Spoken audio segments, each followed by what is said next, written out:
17 वर्षांनंतर मालेगाव बॉम्बस्फोट प्रकरणाचा निकाल, सर्व आरोपी निर्दोष मुक्त।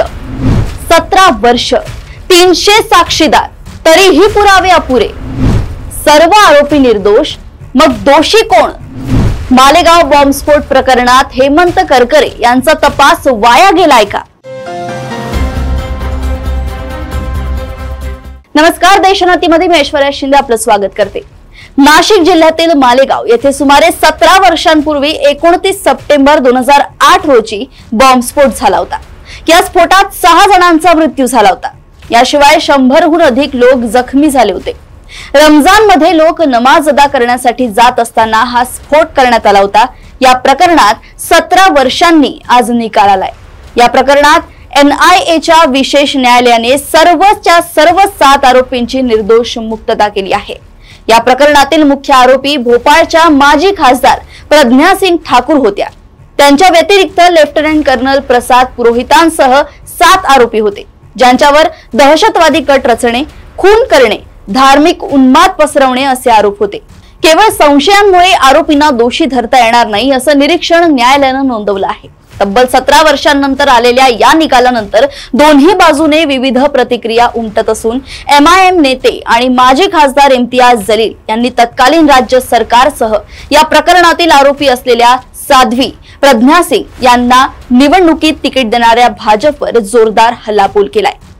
एका समाजात दहशत निर्माण करण्यासाठी आणि समाजात धार्मिक दुफळी निर्माण करण्यासाठी मालेगाव मध्ये बॉम्बस्फोट करण्यात आला होता। सगळेच निर्दोष असतील तर मग बॉम्बस्फोट कोणी घडवून आणलाय, असा खरपूस सवाल जलील यांनी उपस्थित केलाय। न्यायालयाच्या निकालावर बोलताना इम्तियाज जलील म्हणाले की हेमंत करकरे हे सुरुवातीला मालेगाव बॉम्बस्फोट प्रकरणात काम पाहत होते। देशातील एक चांगले अधिकारी अशी हेमंत करकरे यांची ओळख होती, पण दुर्दैवाने नंतर त्यांचा मृत्यू झाला। त्यांनी हे सगळं प्रकरण बाहेर काढलं होतं, मात्र त्यांची हत्या करण्यात आली आहे। मालेगाव घटनेच्या नंतर हिंदू दहशतवाद असा शब्द समोर आला होता। एका समाजात दहशत निर्माण करण्यासाठी आणि समाजात धार्मिक दुफळी निर्माण करण्यासाठी मालेगाव मध्ये बॉम्बस्फोट करण्यात आला होता। साध्वी प्रज्ञासिंग ठाकूर खरंच निर्दोष असत्या तर त्यांना तुरुंगात टाकण्याची हिंमत कोणामध्ये होती? तसंच आजच्या निकालाप्रमाणे तेव्हा आर्मीत सक्रिय असणारे लेफ्टनंट कर्नल पुरोहित यांना कोणी अडकवलं? या निकालामुळे देशाच्या सर्व न्यायालयीन प्रक्रियेवर प्रश्नचिन्ह निर्माण होत आहे। भाजपने या बॉम्बस्फोट प्रकरणाचा राजकीय फायदा उचलण्यासाठी भोपाळ सारख्या एका राज्याच्या राजधानीत साध्वी प्रज्ञा सिंग यांना तिकीट देऊन निवडून आणलं। जे आरोपी आहेत त्यांना आम्ही तिकीट देऊन लोकसभेत बसवणार असा मेसेज भाजपाकडून देण्यात आला होता, असा घणाघात जलील यांनी केलाय। सुरुवातीला स्थानिक पोलिसांनी या प्रकरणाचा तपास केला होता, परंतु नंतर संपूर्ण तपास ATS कडे सोपवण्यात आला। LML फ्रीडम क्रमांकाच्या दुचाकीमध्ये हा स्फोट झाल्याचं उघड झालं, मात्र वाहनावर सापडलेला नंबर चुकीचा होता। त्याचा चेसिस नंबर आणि इंजिन नंबर देखील मिटवण्यात आला होता। या प्रकरणाची चौकशी करताना FSL टीमला वाहनाचा योग्य क्रमांक आढळला, ज्यामुळे हे वाहन प्रज्ञासिंग ठाकूर यांच्या नावावर असल्याचं उघड झालं। या घटनेच्या सुमारे 1 महिन्यानंतर प्रज्ञासिंग ठाकूर सह आणखी 2 जणांना अटक करण्यात आली। संपूर्ण प्रकरणात 11 जणांना अटक करण्यात आली, तर साध्वी प्रज्ञा यांना या प्रकरणात मुख्य आरोपी बनवण्यात आले होते। पोलीस, ATS आणि NIA मालेगाव बॉम्बस्फोट प्रकरणाचा तपास केला। संपूर्ण खटल्याच्या सुनावणी दरम्यान 300हून अधिक साक्षीदारांचे जबाब नोंदवण्यात आले।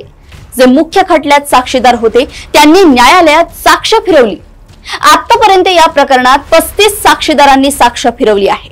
साक्षीदारांनी न्यायालयात सांगितलंय की त्यांना बंदुकीच्या धाकावर धमकी देऊन जबाब घेण्यात आले। साक्षीदार वारंवार आपली साक्ष बदलत असल्याबद्दल न्यायालयानेही नाराजी व्यक्त केली होती। मात्र आता आज 17 वर्षांनंतर या प्रकरणाचा निकाल लागलाय। ही घटना घडली तेव्हा RR पाटील महाराष्ट्राचे गृहमंत्री होते। तसंच विलासराव देशमुख आणि अशोक चव्हाण हे नेते काही काळ मुख्यमंत्री होते।